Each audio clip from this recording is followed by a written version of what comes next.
What are we doing? Shh, we're doing trig integrals. We're doing trig substitution, I mean. I don't even know what I'm talking about. Trig substitution. This one looks advanced. Let's just go ahead and call it level 3. It's not a direct application of trig substitution. So what are we going to do? Well, we're going to do some handy dandy algebra first to clean this up. So come at me, bro. Let's do this. Hey, you guys remember the exam? How many of you did the exam and didn't learn how to complete the square? Yikes. Hey, guess what we're going to do here?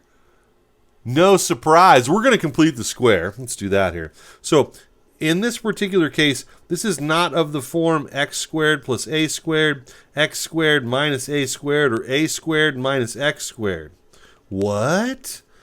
So let's complete the square and bend algebra to our whim. Algebra works for us and not the other way around, dagnabbit. So let's see what we can do here. This is 6 minus 2x minus x squared. I'm going to rewrite that as negative x squared minus 2x plus 6 because I like to have my leading term in the front. So in descending order, this is what we have. I'm going to actually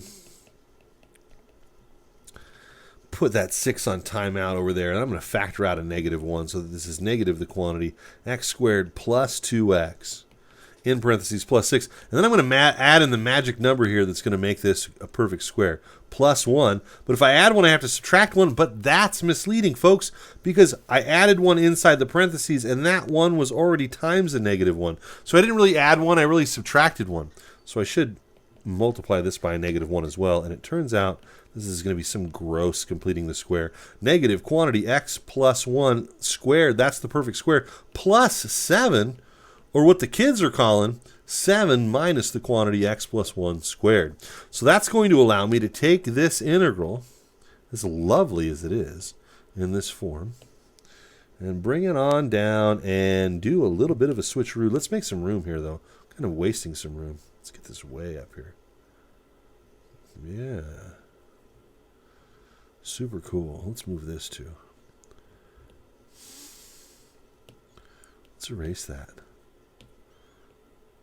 Do that. And let's move some more stuff. I just need more room. I gotta have more room. I think that's why people are leaving California and moving to Texas. They just have to have more room, dude. Okay, so what does that do for our integral?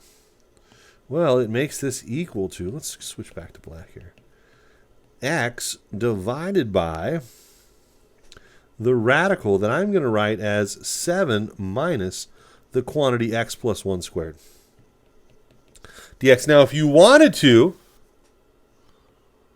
you could let w equal x plus 1. And that's cool. Let's just do that substitution, shall we? Let's let w equal x plus 1, in which case w equals dx right across the board. And this is going to equal the integral of, let's see, and the radical will have 7 minus w squared. Dx is a dw. And that's not going to do anything to cancel my x in the numerator, so let's rewrite that x as w minus 1. Yikes. All right, folks, let's do a trig substitution. Now we have the proper form. There it is. It doesn't look like a perfect square, but who are you to judge what's perfect? Just because 7 isn't a perfect square doesn't mean it's not a square. Let's take a look at the quantity 7 minus w squared. And we're actually going to rewrite that as the square root of 7 squared minus w squared. So this does have the form of a difference of squares. In this particular case, though, the a value is the square root of 7. Don't judge. No big deal. So our trig sub, well, don't forget we're already in a w substitution. Our trig sub is going to be w equals the square root of 7 times the sine of theta, in which case dw is equal to the square root of 7 cosine theta d theta. And our mess that we've made is going to start to change forms here. Shape shift, lycanthropy, Halloween's just around the corner. Spooky. All right, this is equal to, it's kind of a mess we can make here.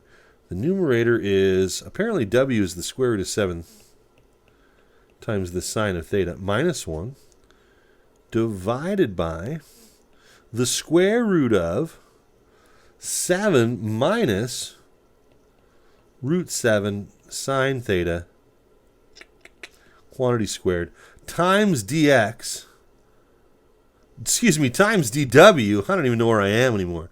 Shoo! Root 7 cosine theta d theta. You'll have to excuse me. I took some math a little while ago, and it's starting to kick in, and I am freaking out. Okay, so let's see what happens here. We've got some nonsense in the numerator. Square root of 7 sine theta minus 1. Let's put that in parentheses that we don't make some kind of noob mistake. Square root of 7 cosine theta d theta. And in the denominator, we're going to get the square root of 7 minus 7 sine squared theta, which I'm immediately going to erase and rewrite as 7 times the quantity 1 minus sine squared theta. Now, in my next step, I'm going to simplify that a bunch. That's the Pythagorean identity, cosine squared theta, and I have that underneath the radical. And I've got just a bunch of square root of 7s floating around here, but I can't only factor out this one and this one, so let's do that. Root 7 over root 7, that's what the big kids call 1. In the numerator, I have root 7 sine theta minus 1. I got a cosine theta, and I got a d theta in the denominator. I factored out that root 7, and I have the square root of the cosine squared, which is going to simplify to just be cosine theta. And lo and behold, bam, bang, pow. This simplifies, don't look at that one. This simplifies to be the integral of the square root of 7 times the sine of theta minus 1 d theta, which is the square root of 7 times negative cosine theta minus theta plus an arbitrary constant. So we did our trig sub. Oh man, we did so much. We have to undo so much. So let's see here. To undo this, we know that w was equal to root 7 sine theta. This implies that the sine of theta is w over root 7. Ooh, let me rewrite that. Root 7. And if we do just a little bit of right triangle trigonometry, put theta in the bottom corner here. Theta is this, the bottom left, so the sine of theta is opposite over hypotenuse, root 7. And that makes, let's do this in red again. It makes our missing side the square root of 7 minus w squared. So on our first unwinding of our mess, we have negative root 7. The cosine, which is the adjacent over the hypotenuse, is the square root of 7 minus w squared divided by the square root of 7. So we'll get a little bit of cancellation there.